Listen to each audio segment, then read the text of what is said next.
Hey everyone, I'm Kyla. Welcome to my channel where I talk about the stock market and the economy amongst other things.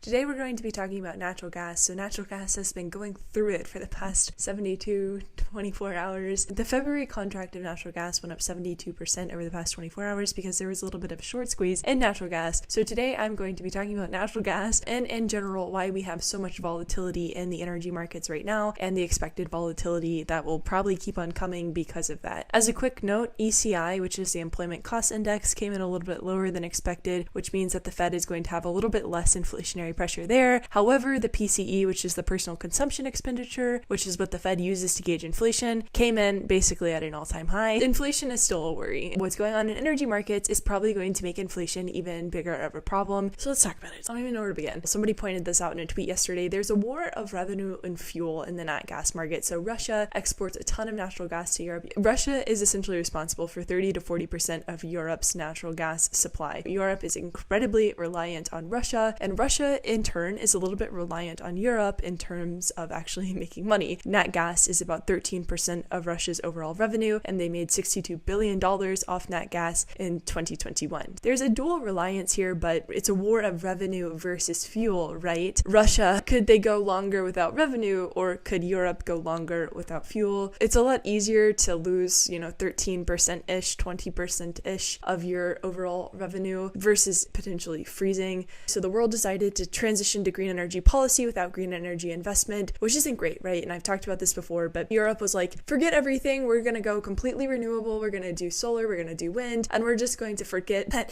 we still have to somehow power this continent, these countries that exist within our domain. They've had this really stable relationship with Russia. Russia has been exporting natural gas to Europe since forever, and it's always been stable, even during the Soviet Union, even during the collapse of the Soviet Union. Russia has always been there, but now Russia is like, never mind, we're going to go invade Ukraine, forget about you, sorry Europe. Europe has greenified themselves at this massive cost. The whole thing is like, well, if we just pretend this isn't happening, it'll fix itself, which I understand. I too have avoidant personality issues, and I will say that there has been investment in green energy and there's progress, but you can't just shut down all these nuclear power plants, shut down all these coal plants and expect to still have stable energy sources. And I say this as a green energy advocate, so don't think that, Kyla likes coal. No, I don't.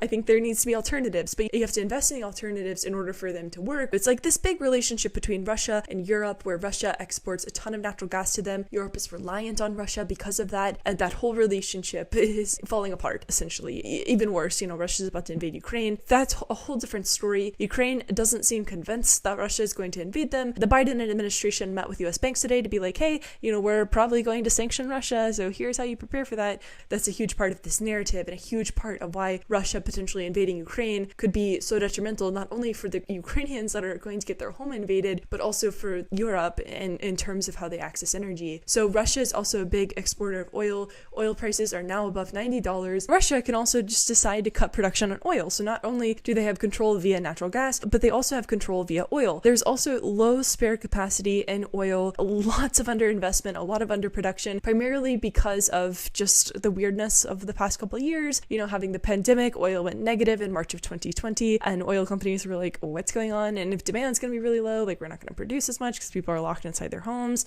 And also because of ESG policies, so companies get a boost if they say we're not going to use oil.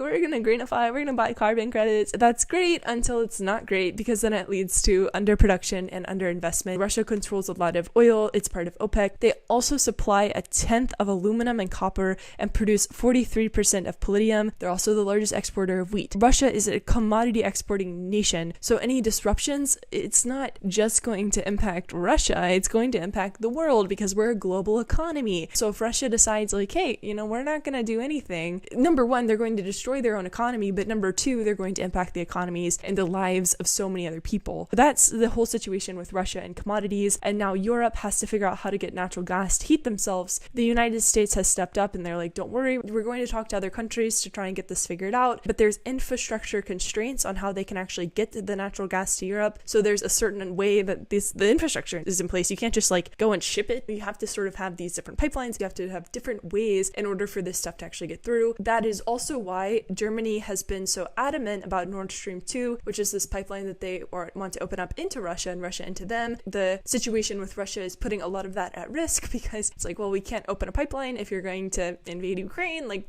you know, yikes. But there's infrastructure constraints with actually getting natural gas over to Europe. I'm simplifying the situation, but that's sort of like the broad overview. Europe was like, we don't want import terminals from the United States, who produces quite a bit of natural gas, because we want renewables. It's also expensive because they would have to bid against Asian countries. So Europe is in a really tough spot because they're reliant on Russia. They have price constraints coming in from bidding against other countries. And then also they don't have the infrastructure in place in order to get it from other countries in the first place. With regards to Russia and how Russia is perceiving this whole situation, Russia does need Europe. Natural gas is 13% of their entire exports. And it's not like with this whole infrastructure conversation, it's not like they can just go, hey, everybody, like take our natural gas. You have to have infrastructure in place in order to redirect the gas to where it needs to go. So Russia isn't probably going to come out a huge winner if they're like, goodbye, Europe. Like, that's kind of the geopolitical situation with natural gas. And then there's also market mechanics. So somebody shorted natural gas. The February contract was very thinly traded for natural gas. Liquidity was really tight, and so we saw the price spike. And then a hedge fund probably blew up. That's a speculation. A little hedge fund blew up. Archegos 2.0. So when prices started going up, that was a big yikes. They went up 72% at one point, so somebody definitely blew up. Now the March contract is going up because of this blizzard that's rolling through. And I thought this was just like an interesting aside. Putin came out,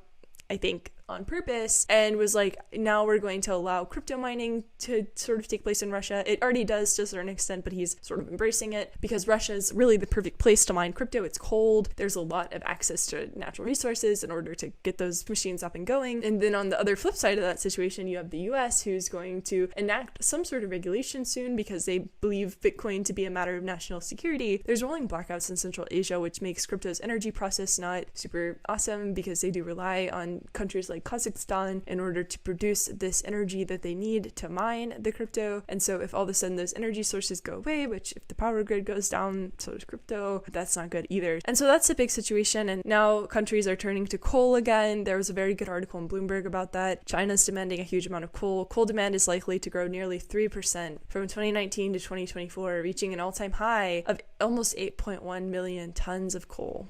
So you can make all this progress, and then if you just don't prepare for the future, if you don't prepare for what could happen with regards to energy security, you're going to have to revert back, which is why this green energy policy without green energy investment is so important. You're going to end up costing yourself even more down the road because you simply didn't prepare properly. And that's really the biggest thing, is Europe is so reliant on Russia. They're so reliant on this idea of renewables that they haven't invested properly. There's a large amount of underinvestment, a large amount of underproduction because of ESG-ification, because of greenwashing. It's just a mess. Energy prices are going to be super expensive. This is from John Arnold. Raw materials will be the constraint on growth this decade, and no one is focused on it. We have this underproduction, underinvestment in energy sources that we still use every single day. And I get it. Like, I want to rotate away from them too, but we can't just pretend that things aren't a problem and hope for it to go away. You can't power a country on hopium. You have to have actual things. That's what's going on in natural gas. The big takeaway: geopolitical risk, a little bit of market mechanics, and underinvestment, underproduction. Green energy policy without green energy investment has led us to this energy situation that we're in, and it will likely